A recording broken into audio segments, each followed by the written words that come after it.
R1 vector F1 más R1 vector F2 más R1, todas las fuerzas. Este no, porque esta fuerza no es externa. Más los torques externos que actúan sobre 2, más R1 vector F1, 2, más R2 vector F2, 1. Eso es igual a D a dt de L1 más L2. Ok. A la suma de los torques externos sobre 1 más la suma de los torques externos sobre 2, la voy a llamar la suma de todos los torques externos, todos, sobre 1 y sobre 2, todo, más este término al cual voy a escribir que F12 es igual a menos F21. ¿Por qué? Y porque son fuerzas internas. Está la acción y está la reacción. Una es la otra, cambiada de signo. Entonces, esto me queda R1 vector F12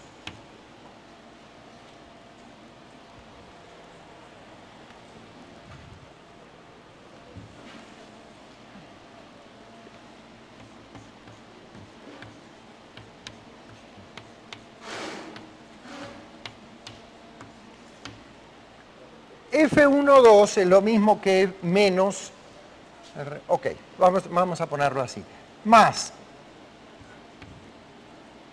R2, F21 es menos F12.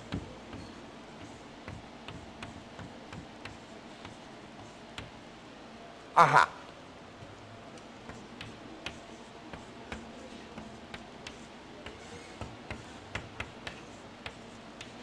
Ok, sigo con mi cuenta. La suma de los torques externos es igual, más. Vamos a ver, F12 sale factor. ¿De qué? De R1 menos R2 vector F12. Porque estas las fuerzas son un par de acción y reacción, entonces una es menos la otra. ¿Qué es R1 menos R2? R1 menos R2 es un vector que si le sumo R2 me da R1. R1 menos R2, esto es un vector que si le sumo R2 me da R1, ¿verdad que sí? Bueno, entonces ese vector, si le sumo R2, me da R1. Ese vector es este.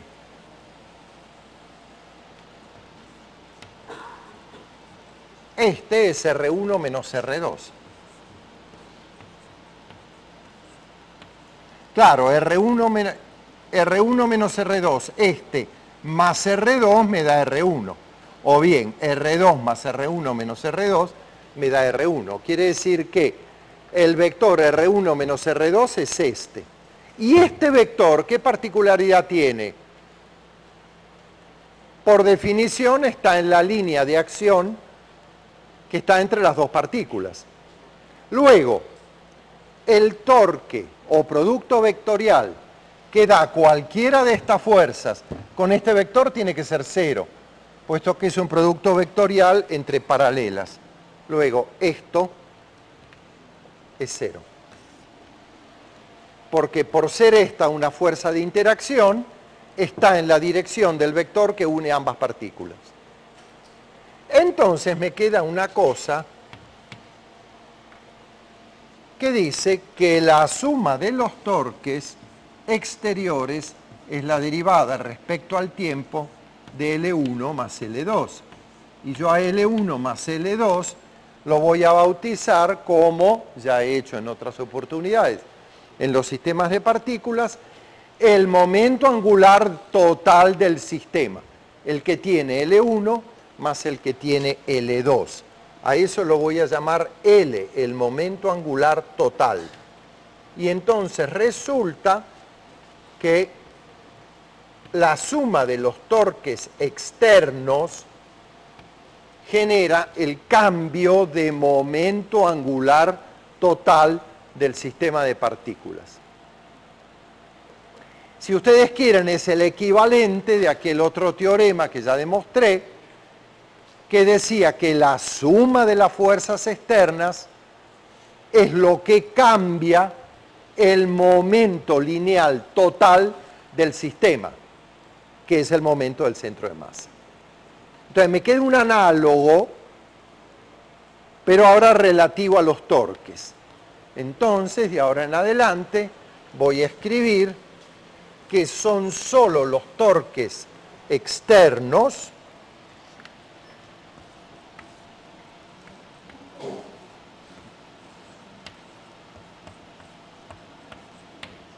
los que cambian el momento angular total de un sistema de partículas. Y de aquí me va a salir, esta expresión es muy importante, y de aquí me va a salir un nuevo principio de conservación, que dice que si, condicional, la suma de los torques externos, o sea, torque externo, torque de fuerza externa, torque que da sobre el sistema una fuerza que su compañera, su reacción, no actúa sobre el sistema. Si la suma de los torques externos es cero, entonces, ¿qué va a pasar? El momento angular del sistema de partículas es una constante. Y este vector se mantiene constante en los sistemas aislados, los sistemas de partículas aislados. Quiere decir que el momento angular se va a mantener constante. Y eso va a jugar un papel fundamental para el movimiento de los sistemas de partículas. Lo vamos a ver muy bien cuando veamos el capítulo de gravitación, donde vamos a poder considerar los planetas como partículas sometidos a fuerzas, en los cuales se va a conservar una componente del momento angular y eso va a dar lugar a una simplificación grande del sistema. Entonces, definimos el momento angular de una partícula y vemos que para el momento angular de un sistema de partículas, el momento angular total solo cambia bajo la acción de fuerzas externas. Ok.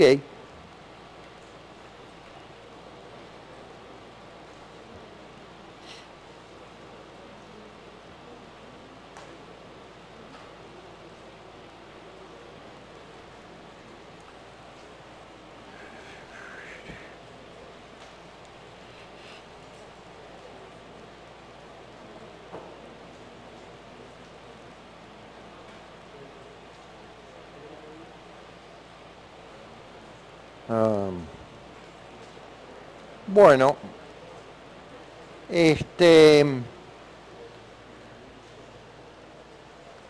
vamos a hacer un ejemplo.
Ok, es un caso clásico, son dos patinadoras que tienen la misma masa.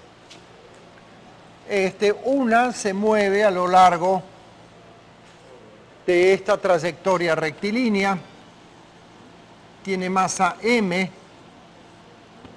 y se mueve con una velocidad inicial v sub 0. Y la otra también se mueve en una trayectoria rectilínea y tiene masa m y velocidad menos v sub 0. Entonces, en un momento dado, cuando pasa una al lado de la otra, una lleva una vara, una varilla. Se toman de la vara, de la varilla, ¿ah? Esta está aquí con esa velocidad v sub 0, esta está aquí con esta velocidad v sub 0, se toman de la varilla, no la sueltan, y entonces hay que describir el movimiento posterior. ¿Qué va a pasar cuando ellas que vienen moviéndose así, en sentidos opuestos, una trae un palo en la mano, se lo pasa a la otra y se toman firmemente del palo ese, de la varilla. Entonces, ¿qué va a pasar? ¿Qué ven ustedes intuitivamente que va a pasar? Se toman y no se sueltan. ¿Cómo? Veo una mano que hace así, pero no la oigo. Que van a empezar a hacer un movimiento circular. ¿En qué sentido? En el sentido contrario a las agujas del reloj. Eso es lo que dice la intuición, ¿verdad? Que vienen así, se van a tomar, y como no pueden separarse, porque está sobre cada una de ellas la tensión en el palo, entonces van a empezar a girar. Ok, vamos a ver si podemos predecir qué va a ocurrir. Para facilitar la simetría del problema, entonces la pregunta del problema es, ¿qué va a ocurrir?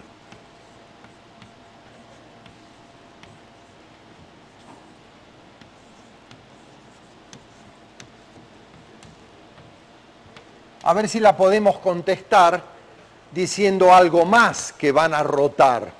A ver si podemos calcular con qué velocidad van a rotar.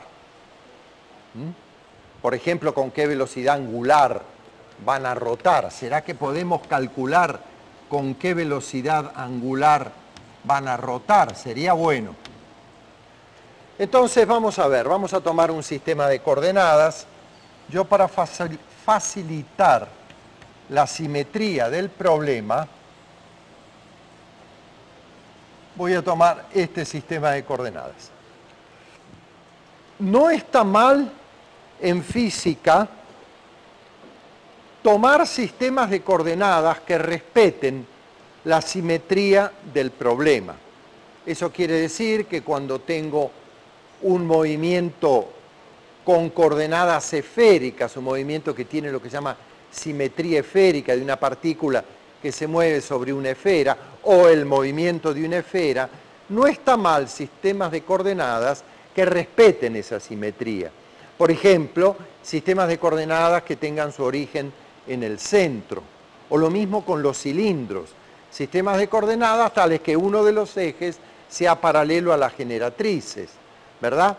Eso que yo a veces lo llamo como una pereza inteligente, va mucho más allá de ser una pereza inteligente y es en realidad adaptarse a cómo es que se dan las variables de ese problema que tiene cierta simetría.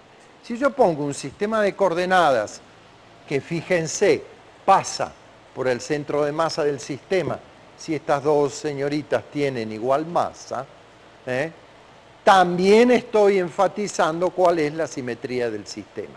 Ok, voy a tomar ese sistema de coordenadas y voy a calcular, a la luz de lo que acabo de decir, voy a analizar el problema. Evidentemente sobre cada una de ellas va a haber fuerzas. Esto está visto desde arriba. Va a haber la fuerza peso de cada patinadora y la normal, que se van a equilibrar permanentemente, ¿verdad? Así que no tiene sentido verlo de lado. Ya sé que la normal se va a equilibrar con el peso y las patinadoras se supone que en el sentido de movimiento no tienen fricción, o al menos es muy pequeña, en el sentido de movimiento, ¿no? En el sentido de patinar. No obstante, van a aparecer fuerzas sobre la patinadora que están a lo largo de este palo, que es como si fuera una cuerda. Va a haber una tensión, es decir, el del palo no es lo mismo que una cuerda. Puede soportar efectos de tracción, pero también de compresión. Entonces, esas fuerzas, lo que sé es que van a ser de interacción, porque están aquí y están aquí.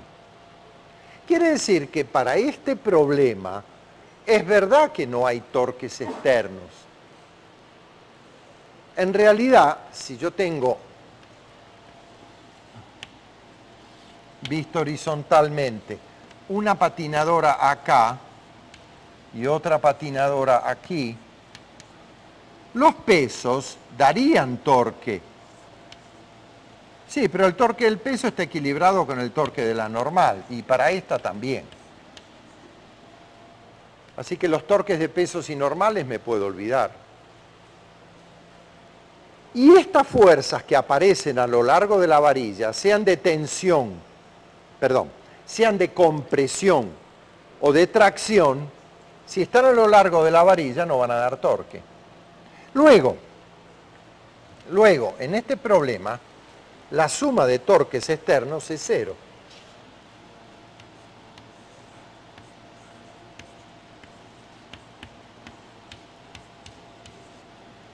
Eso quiere decir que L, el momento angular total, es una constante.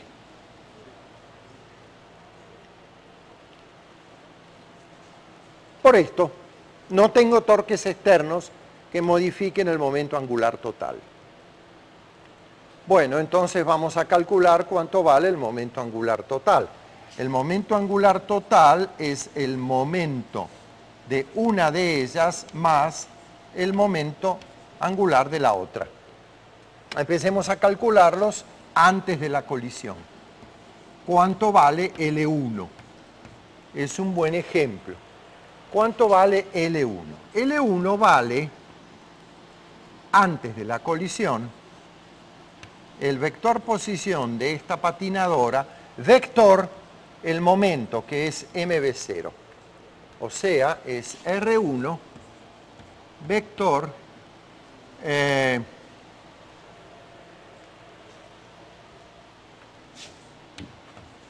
mv sub 0.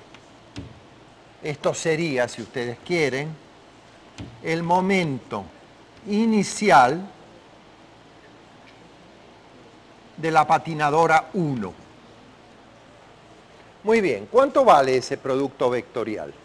Vamos a ver, XY, prolongo este vector R para acá, y tengo que hacer, un poco largo, ¿no? R, no, está bien, R vector MV0.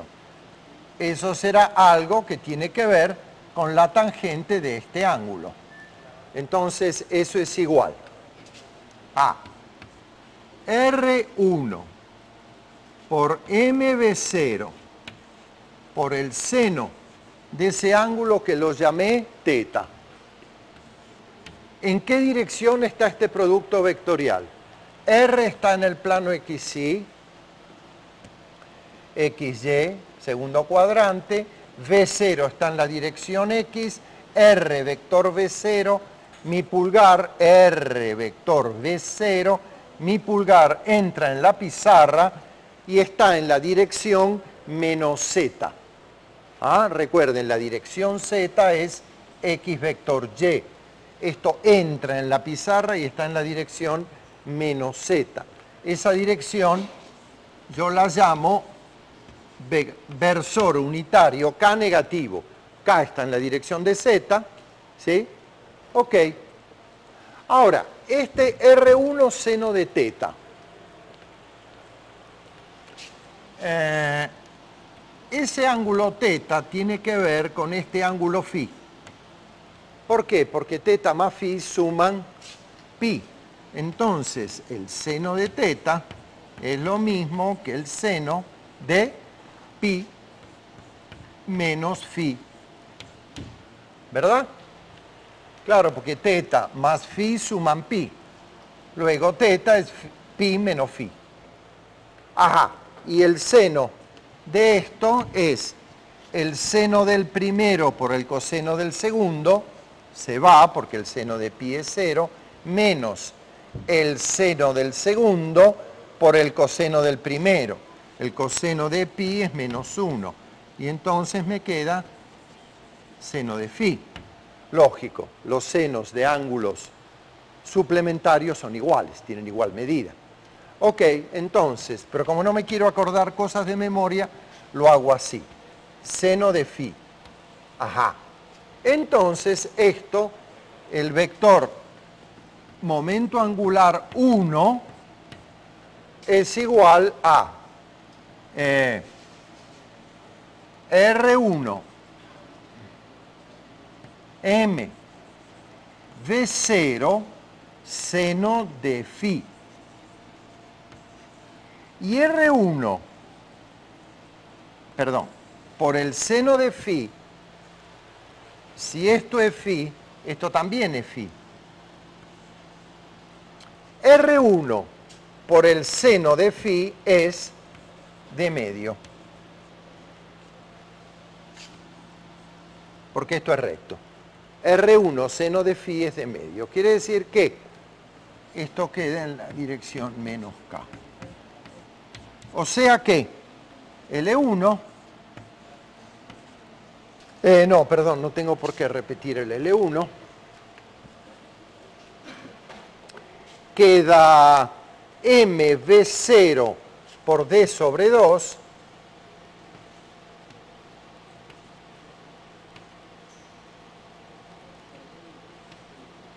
en la dirección eje Z negativo. Muy bien. Lo voy a escribir por acá.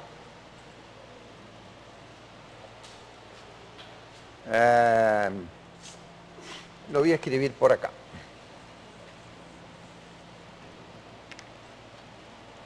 Creo que la clase de hoy la voy a tener que terminar cuando acabe la tiza. Ok, entonces me quedó que L1, vector, el momento angular es un vector, al igual que el momento lineal, es igual a menos M V0 D entre 2 en la dirección K. Perfecto. Ahora vamos a calcular L2.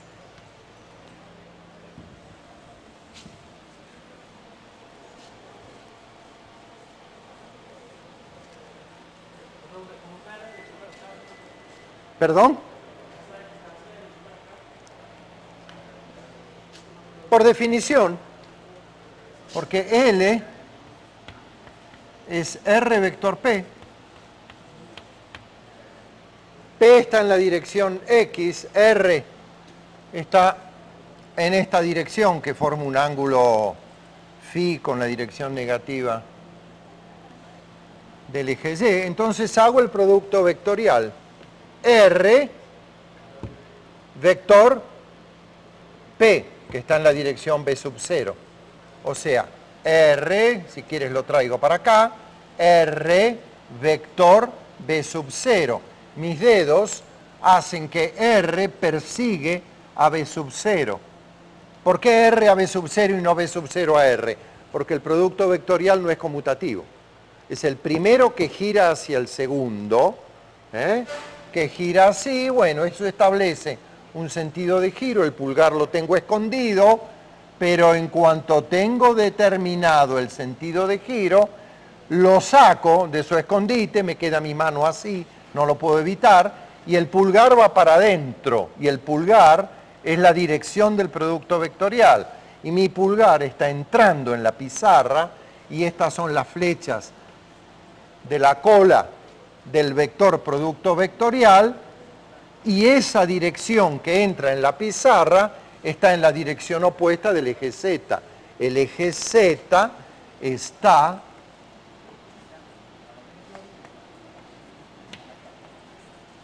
en el sentido de la terna directa. Cuando X gira hacia Y, da el vector Z.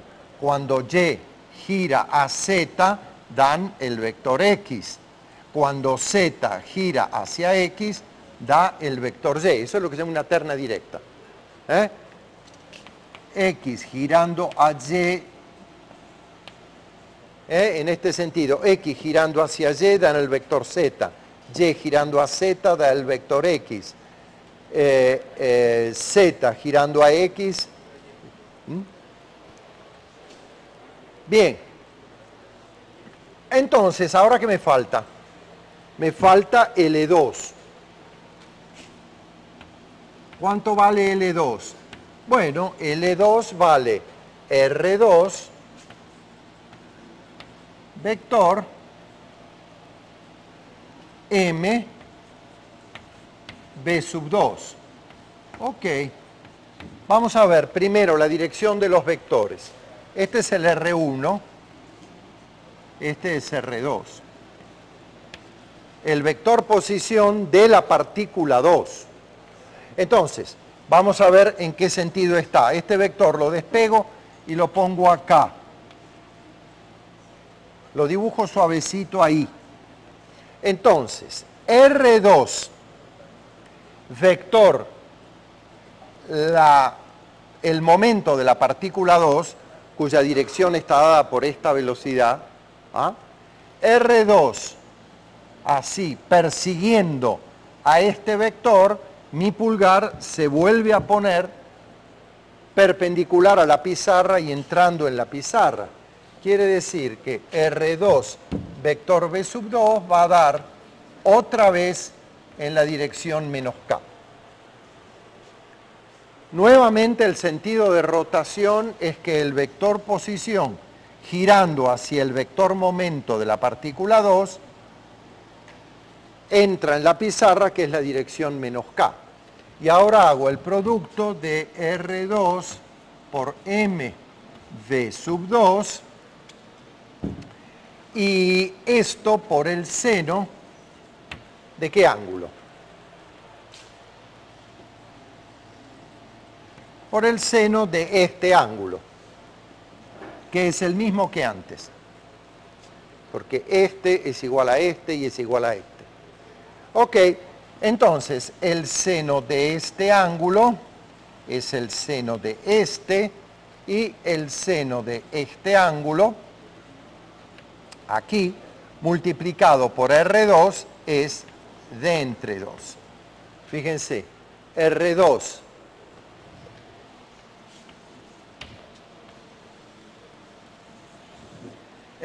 seno de phi, o sea, el módulo de R2 por el seno de este ángulo, este lado por el seno de este ángulo, que es igual al seno de este ángulo, R2 por el seno de este ángulo, me queda D sobre 2. Entonces, esto es igual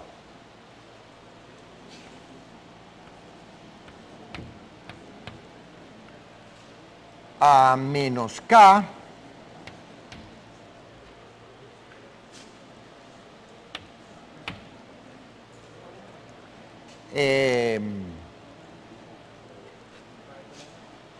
D sobre 2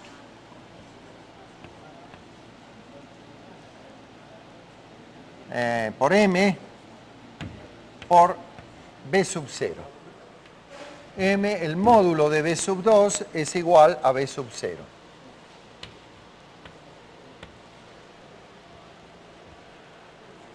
Tengan cuidado con lo siguiente. Uno puede pensar que como